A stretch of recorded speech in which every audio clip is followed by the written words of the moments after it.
Happy Monday, and welcome to another episode of Cases that should have gone to the Supreme Court of Canada, but didn't. Today, we're talking about wiretaps and disclosure.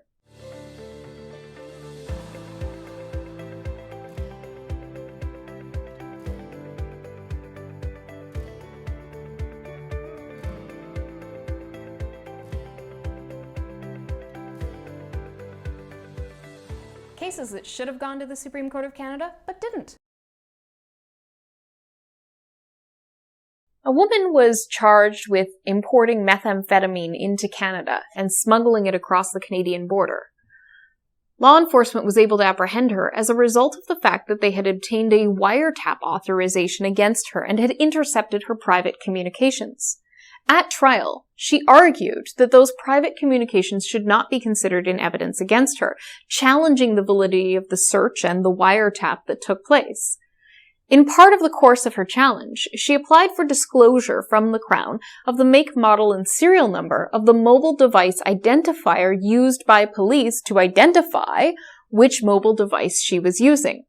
This was a particularly unique issue because disclosure applications for such an item had not been ever granted before, and the police argued, essentially, that they were entitled to withhold the information of how they identified her mobile device and the unit that they used to identify it on the basis of investigative privilege.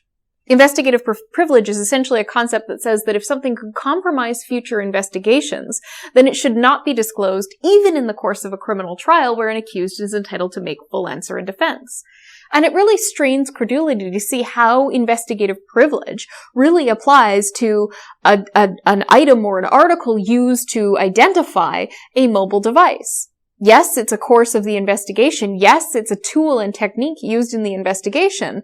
But shouldn't accused individuals have the right to know which tool or technique is being used in order to challenge whether or not that tool or technique is effective?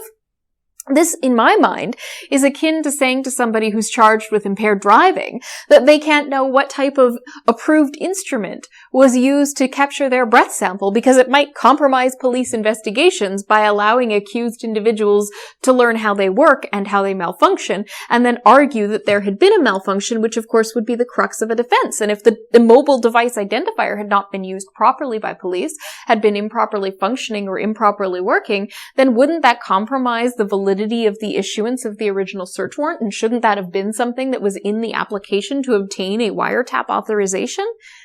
These things are things that seem to me to be common sense that an accused individual should be entitled to. And disclosure and investigative privilege is something that is so rarely considered by our courts that we need more guidance from the Supreme Court of Canada on where the limits of investigative privilege are and where the commencement of the Stinchcombe regime and the ability of an accused to make full answer in defense ends.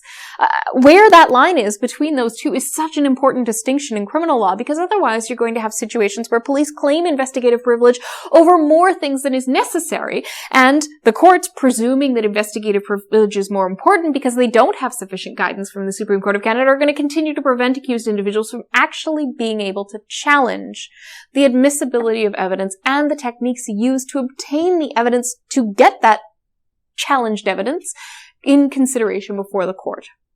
This is a significant issue, and the Supreme Court of Canada ought to take the opportunity to consider the limits of the scope of authority of investigative privilege before it's abused by police. Cases that should have gone to the Supreme Court of Canada, but didn't. Thank you for tuning in to another episode of Cases that should have gone to the Supreme Court of Canada. I'm Kyla Lee at Acumen Law Corporation. Thank you to Bryson Creative for putting together these videos. Please like, subscribe, and share with your friends.